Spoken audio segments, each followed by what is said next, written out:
The Nifty is now down 280 points. The Sensex is down 960 points. Nifty is up 270 points from the lows. Bank Nifty in the green with gains of 530 points. I think one can write down today's session, and because it's going to go down as one of those sessions which you will look back and remember. Just amazing. I mean, resilience is one thing, but I can run out of adjectives describing what we are seeing on the screen. It was a solid fight from the low point of the day. More than a 200-point recovery is what we saw at one point of time. The Nifty moved into the green. Unfortunately, towards the end, we did see some selling as well. But a closer to around the 18,000 odd mark. The bulls, they'll take it with both hands after what we were staring at earlier today. Hello and welcome to CNBC-TV18. You're watching Markets Today, the show where we track 6 hours of the trading action in just 5 top headlines. Well, first up, let's get straight to the top headlines. Subdued global cues weigh on the Wall Street equities stage a rebounded late afternoon trade on indications that the U.S. markets may recover from Tuesday's cuts, but it's not enough to extend a 4-day winning streak. The rupee reverses Tuesday's gains as higher than expected U.S. inflation sparks a global dollar rally. Ambuja cements gains after the company informs exchanges it will consider raising funds. The move sparks speculation over its end use. Listed entity will find the joint venture between Vedanta and Foxconn. That's the word that's coming in from Anil Agarwal. He expects commercial operations to begin in 2 years. Vedanta will hold 62% stake and Foxconn will hold the remaining 38%. That's an exclusive. IT stocks take it on the chin. The Nifty IT index was down 3%. 4 out of the 5 Nifty top losers were IT stocks. Infosys, TCS, Tech Mahindra, HCL Tech, all of them down between 2 to around 5%. State Bank of India rallies 2%, crosses 5 lakh crore in terms of market capitalization for the first time ever. Morgan Stanley bets big on SBI and IndusInd Bank. Well, here's the lineup of what we have in store for you on the show. In Market Opinion, we have Saurabh Mukherjee of Marcellus Investment Managers and Arvind Sangha of Geosphere Capital Management. And the big corporate voice on the show is Vedanta's chairman, Mr. Anil Agarwal. Well, the bulls showed resilience, staging a sharp recovery after an early slump. However, the Sensex and the Nifty ended the day in the red, but the losses were not steep. Banking stocks, they led the recovery with the Nifty Bank ending at the highest we've seen ever. Prashant Nair is standing by to run us through a good wrap of market action. Prashant. Well, incredible outperformance here in India in the face of what was a very large down day in the US. US indices were down 5%.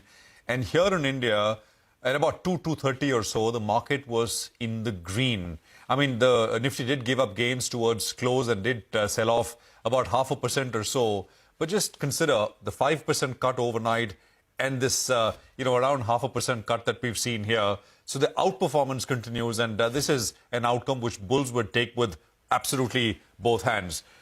Same is true with Bank Nifty. If anything, Bank Nifty actually was up the largest amount, percentage-wise, point-wise, and the rally there started much earlier. And that actually is what contributed a lot to the Nifty gains as well. I'll get to stocks in a bit. Broader markets did not do badly as well. They were down, but not out. Market breadth, again, declines outnumber advances, but not too worrisome at all. Banking names, IndusInd Bank, State Bank of India, Kotak, Bajaj Finserv, Bajaj Finance, HDFC Bank, ICICI Bank, clean sweep there. Stocks did come off in the last 30 minutes, but these are stocks which were up on the Nifty. IT was a clear differentiator, did not really recover too much. Infosys, TCS, HCL Tech and Wipro kind of singing in tune with what the NASDAQ overnight and tech names there did. 3 to 3.5%, 4% cuts across the board. Mid-caps were under pressure in that space as well.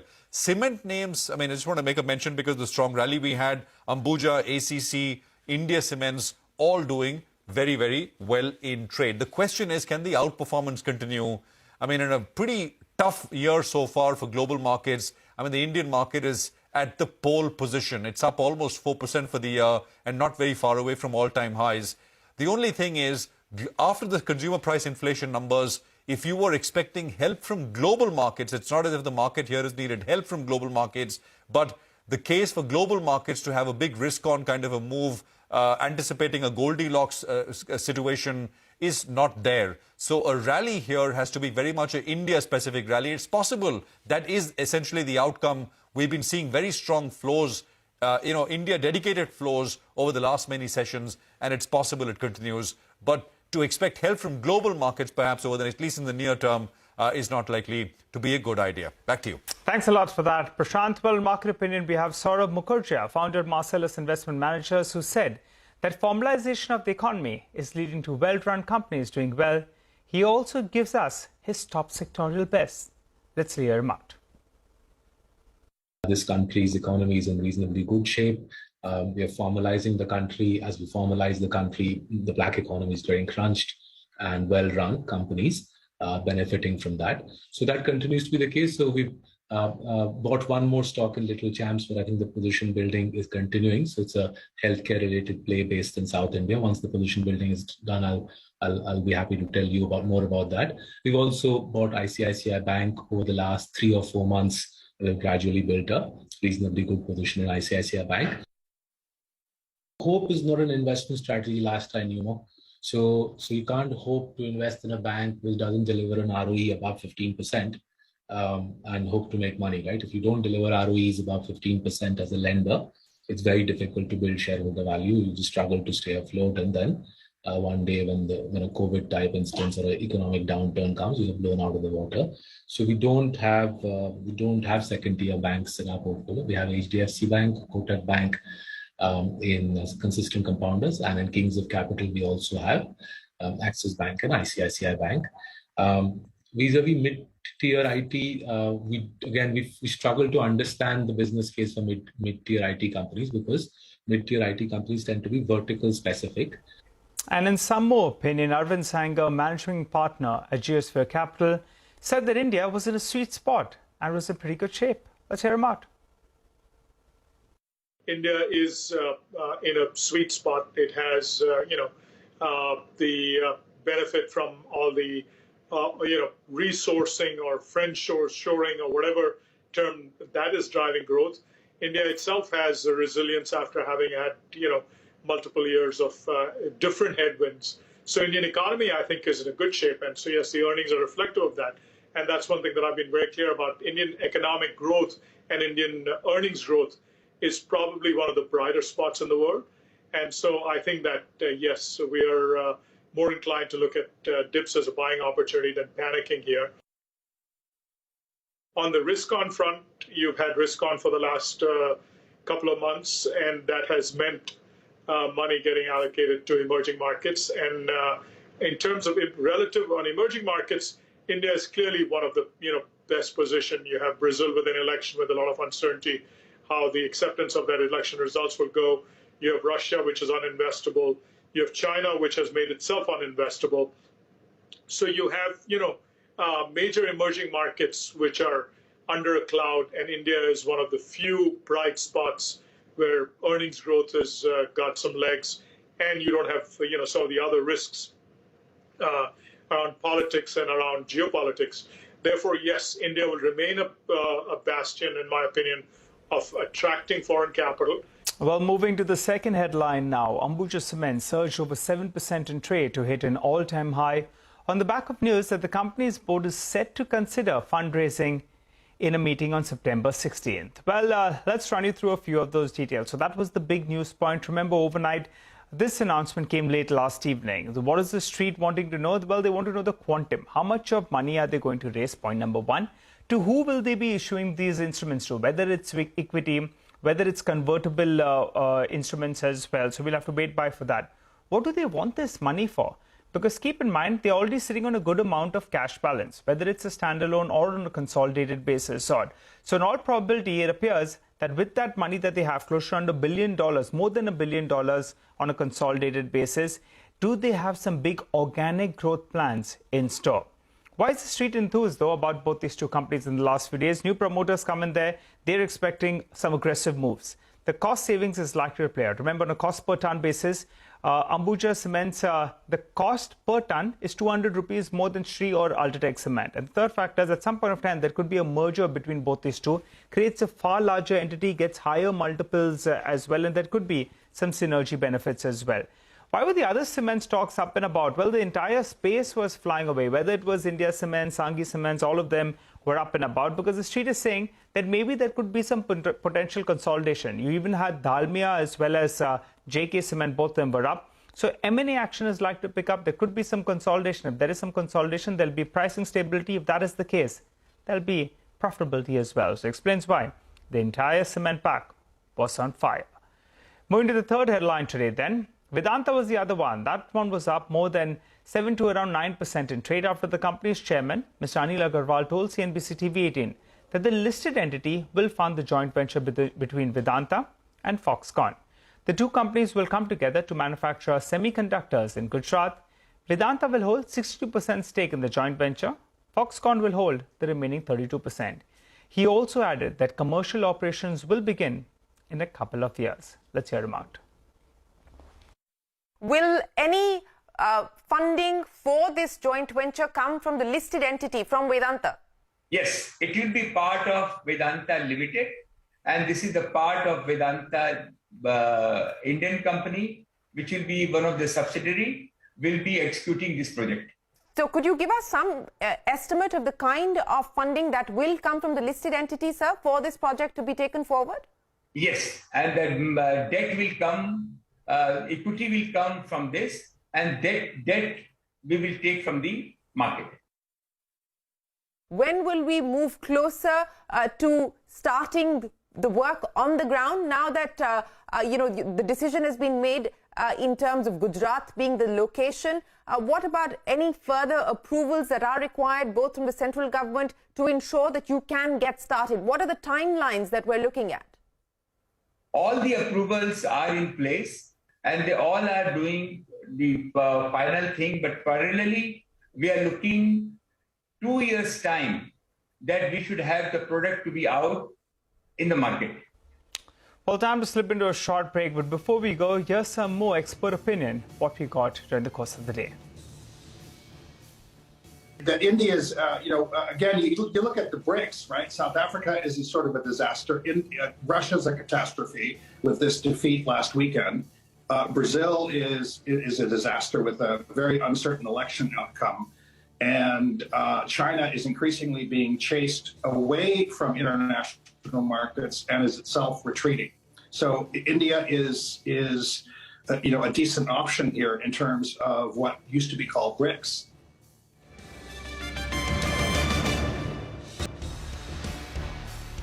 Welcome back. Well, let's get straight to the fourth headline today. IT stocks, well, they took it on the chin with the Nifty IT index down closer around 3%. In fact, stocks like Infosys, TCS and Tech Mahindra, they were down anything between 2 to around 5%. That's not all. Negative commentary from Goldman Sachs in the recent report didn't help the sector as well. Nimesh Shah is with us to run us through the key highlights of that particular report. Nimesh? Today's standout is on the IT names, and coincidentally, on a day when Nasdaq was down 5% last night, Goldman Sachs has gone ahead and downgraded the top Indian IT names, largely on back of still high valuations, and they're not factoring in the down cycle ahead. So they've downgraded TCS, Infosys, and Tech Mahindra to sell from buy, and the only upgrade is to Wipro to buy from earlier sell. Now they believe that the US dollar revenue growth will start to materially slow down from here. So Goldman Sachs has cut the dollar revenue forecast of the top 5 Indian companies by 4% to 6% now versus their earlier estimate of 10%. I mean, all this within this backdrop, they believe that the PE multiples are still very high and not sustainable. So coming to individual names, on Infosys, they've downgraded the stock to sell now from buy. They've cut the target price sharply to 12.24 versus the earlier target price of 17.22. They've also cut the EPS estimates between FY23 and FY26 by 6%. On TCS, they've downgraded to sell now. They've cut the target price sharply there to 2611 versus the earlier target price of 3678. Even for TCS, they've cut the FY23, FY26 EPS estimates by 5%. On Tech Mahindra, again, downgrade to sell, but they had a neutral earlier, and they've got the target price to 686. The only change is Wipro, where they have upgraded the stock to a buy from sell. Again, the target price is 381. The upgrade on Wipro is purely on valuations. Otherwise, even on Wipro, they've got marginally they've got the EPS as well. The big thing is they've downgraded the top 3 Indian IT names today to sell from buy, and they've sharply cut the target price and the EPS estimates as well. Thanks a lot for that, Nimesh. Well, that brings us to the 5th headline today. State Bank of India was up closer on 2%. The company crossed market capitalization of 5 lakh crore for the first time ever. Meanwhile, Morgan Stanley has bet big on a couple of banks. That's SBI and IndusInd Bank. Abhishek Kothari joins us to fill us in with more details on that. Abhishek? Well, Morgan Stanley had its conference wherein, they had SBI as well as IndusInd Bank management coming over there. So to start with SBI, they have an overweight rating with a target price of 675 per share. The key takeaway is that the loan growth momentum is expected to remain strong, and SBI expects margins to improve from here on onwards, given the fact that Q2 FY23 margins will start showing improvement. So asset quality remains benign, and digital initiatives are gaining strong traction. So in terms of operating efficiency or cost to income ratio, they expect that to moderate over the next 2 years. Morgan Stanley is also written on IndusInd Bank, wherein they have an overweight rating and a target price of 1,400 per share. The key takeaway from management, in their conference is that growth visibility continues to improve. The deposit traction is coming back. So IndusInd is targeting deposit growth of 18 to 20%, led by strong traction that they are seeing in their new initiative. Margins should remain stable despite a rising interest rate scenario. Slippages or formation of bad loans, that should moderate, and that would help in keeping the credit cost under control. That is around 120 to 150 basis points. Back to you. Thanks a lot for that, Abhishek. Well, the National Logistics Policy 2022 that aims to lower logistic costs to global standards is set to be released soon. The policy expects to help India rank among the top 25 nations on the logistics performance. Parikshit Luthra is with us to fill us in with more on that. Parikshit? Well, yes, the National Logistics Policy has been under work since 2019. The government has been aiming to bring down the cost of logistics from 14% to 8%. And this, we believe, will be in that direction. What this policy would do, it has 3 specific targets: to reduce cost of logistics in line with global benchmarks by 2030. They also want India to be among the top 25 nations in terms of logistics performance index ranking, creating a data-driven support mechanism for efficiency in logistics. The National Logistics Policy 2022 will create a single point of reference for all logistics and trade facilitation. It also envisages promoting development of multimodal interconnected infrastructure, standardization of physical assets, benchmarking service levels, and harmonization of documentation. The policy aims to provide for an integrated digital logistics system, and it will essentially be a comprehensive framework which will cover all subsectors of the logistics sector, make sure that nobody works in their own separate ways. There will be an empowered group of secretaries under the PM Gati Shakti program, which will monitor the implementation of the National Logistics Policy, and there will be a service improvement group as well. No financial implications of the NLP, expenditure to be incurred by different ministries in line with existing procedures. Thanks a lot for that, Parikshit. Clearly, logistics stocks ahead on the back of that news. Well, Siemens as well was up close to 2%. The company is focusing on strong capex cycle playing out here in India. At the India Innovation Day event held in Mumbai, Siemens said that they expect strong traction in roads, renewables, railways, and process industries. Vahista is joining us to run us through the key takeaways. Vahista? Siemens had held an Innovation Day 2022 meet yesterday, where the company has emphasized on the strong capex cycle which is playing out in India at present. Also, with a high capacity utilization across industries in India, the company expects a strong traction in roads, railways, process industries, etc. 2 months ago, Siemens had launched their open digital business platform, which was called Siemens Accelerator, which finds its application across industries, which is in grids, in transportation, in building segments, and company has also said that India will continue to be a critical market for the company as a whole.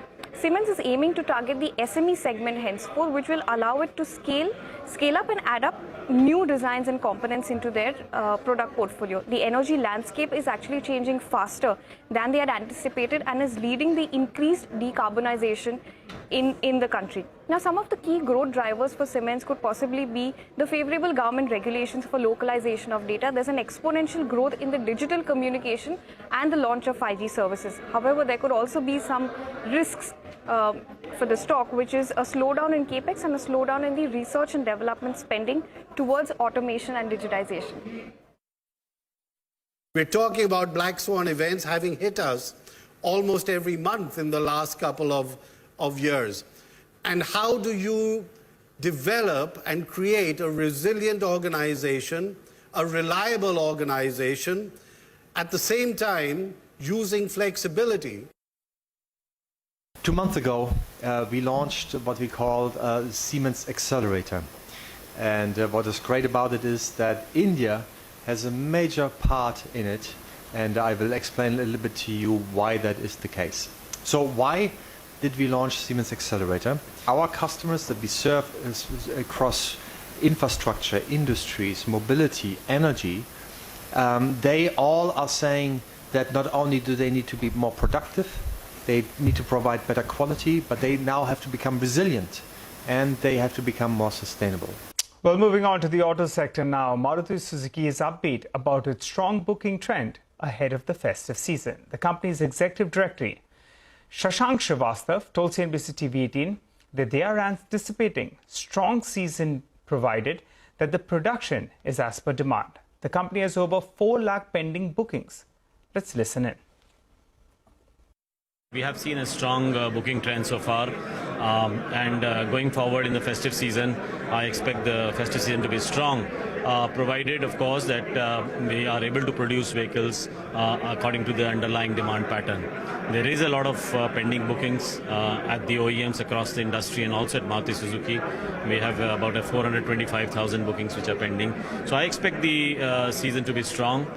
Well, Indian retailers are seeing strong sales growth across categories, with August sales rising 15% over pre-COVID levels. However, the Retailers Association of India. Till the month of July, we had seen that buying was happening across all price points, and that was very encouraging. I wouldn't call it revenge buying, I'd call it a cheer buying. There was always this worry of inflation. In the month of August, we've seen that the sales for the lower price point, the entry price point across categories, be it garments, footwear, like what Nilesh said about electronics, I think everywhere there has been a pause. Well, on that note, we'll wrap up on this edition of Markets Today. Thanks so much for watching.